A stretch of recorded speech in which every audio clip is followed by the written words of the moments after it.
This is a fake one-sided rivalry.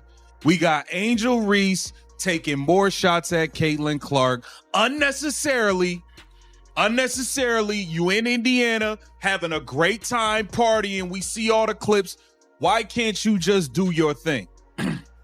Why can't you just do your thing? Tonight, the rivalry that Angel Reese keeps insisting isn't a rivalry finally reached its breaking point. A moment meant to elevate her brand turned into one of the most embarrassing backfires of WNBA All-Star Weekend. Her Reebok shoe stunt, her bold trash talk in Indianapolis, her attempt to claim the spotlight in Caitlin Clark's home city. It all collapsed the instant Clark was ruled out with injury, and fans turned against Reese overnight. But can Sarah Spain and the media stop going out there and saying that, the Caitlin Clark needs to do something to stop all this, when it is very clear this is a one-sided beef, and the one-sided beef is not from Caitlin. What you're about to hear isn't a rumor. It isn't social media drama. It is a documented timeline from news clips, player interviews, statistical data, fan reactions, and eyewitness accounts of exactly how Angel Reese's All-Star stunt exploded in her face. We do start our show, though, with unfortunate news out of the WNBA. Caitlin Clark announced today that she will miss both the three-point contest and the WNBA All-Star game this upcoming weekend in Indiana after re-aggravating a groin injury in that final minute of Tuesday's win over the Connecticut Sun. Clark had missed 4 games and the Commissioner's Cup final with that groin injury earlier this month, and now will be out for this weekend's festivities, which really stinks for fans, but you know that if there was any way... For months, analysts have repeated the same message. This rivalry? It's one-sided. Caitlin Clark isn't attacking Angel Reese. She's never taken a shot at her, on or off the court.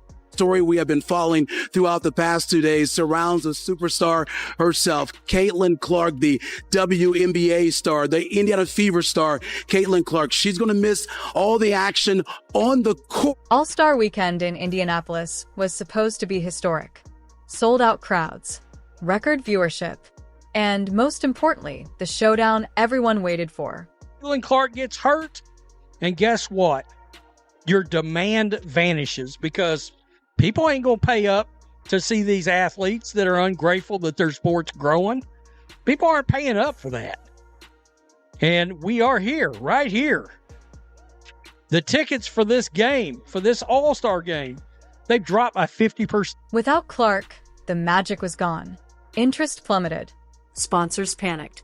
And every vendor in Indianapolis took a financial hit. But when it comes to the vendors in the arena, the shops in the arena, they're not going to have the same amount of people patronize their business as they would if Caitlin Clark was there. The surrounding restaurants, the surrounding areas, the surrounding attractions, they're not going to have the same number of people. Her absence proved what everyone already knew. She is the league's most valuable draw. Not because others aren't talented, but because Clark brings in millions of new fans. Reebok, Angel Reese are taking shots at Caitlin Clark, using her as promo. Angel Reese, let's be clear here. Let's just be all the way clear here. Angel Reese is a solid basketball player. Angel Reese 100% has benefited from attaching herself to Caitlin Clark at every single turn. Her podcast, the first 3 episodes, all the clips promoting was bringing up Caitlin Clark. It was bringing up Caitlin Clark and all of the promo. People wanted to know what she was going to say. She used Caitlin Clark as... Angel Reese launched her biggest marketing stunt ever, right in Clark's hometown, right when Clark was injured.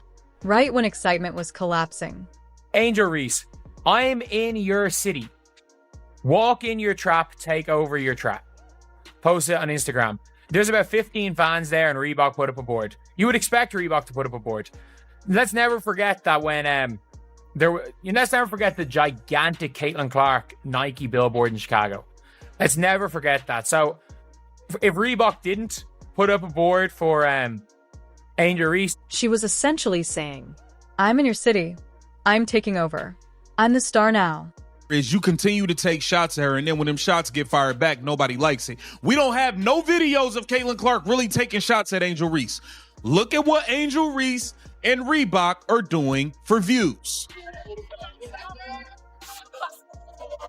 Walk in your trap, take over your trap. This is promo they're doing in Indianapolis, where Caitlin Clark plays. That is a clear shot. It's a clear shot. Like I said, this is a fake rivalry. I think you've won one game versus Caitlin Clark. You've never won in Indiana at all. It's just like you continue to attach yourself to her at every turn and use her. To many, it looked like Reese was taking a victory lap, while her biggest rival was injured and unable to respond. Has never said a negative word about Angel Reese. Caitlin Clark has never said a negative word, or like, to be honest, when it comes to Caitlin Clark, like, she did show it by her actions. Showed it by her actions. She didn't need to say, I'm taking over Chicago. She did, however, go and put up 31 and 12, set a career high with 12 assists, be the only player in the history of the WNBA ever to have 31 and 12 in a game. She did, in fact, do that and then try to hype up the Chicago crowd. So it's like, fair enough, you want to say, oh, Caitlin Clark did this, then show it with your actions. Go and win MVP. Go and win MVP. Don't just be like, this is my city. Don't just come in and be like, this is my city. You've never won a game. Has she won a game in Indiana? I don't think she's ever won a game in Indiana. I actually do not think she has won a pro game in Indiana. Because where Reese posts promos, Clark posts numbers. Where Reese takes shots online, Clark lets her game speak. Where Reese says, this is my city, Clark actually wins there. With Reebok she's using. This is nonstop. She has attached herself to Caitlin Clark at every single turn, and she has benefited. Let's be clear here. Yes, she does receive backlash. She does receive negativity, but she has benefited greatly. She has made millions of dollars off of attaching herself to Caitlin Clark and using her to make her brand bigger. But timing is everything. And releasing a takeover campaign in the hometown of an injured superstar made Reese look petty, opportunistic, and ultimately embarrassed. This is absolutely a one-sided rivalry. And we've got to say it like it is. Like, we can't say Caitlin needs to do this, Caitlin needs to do that.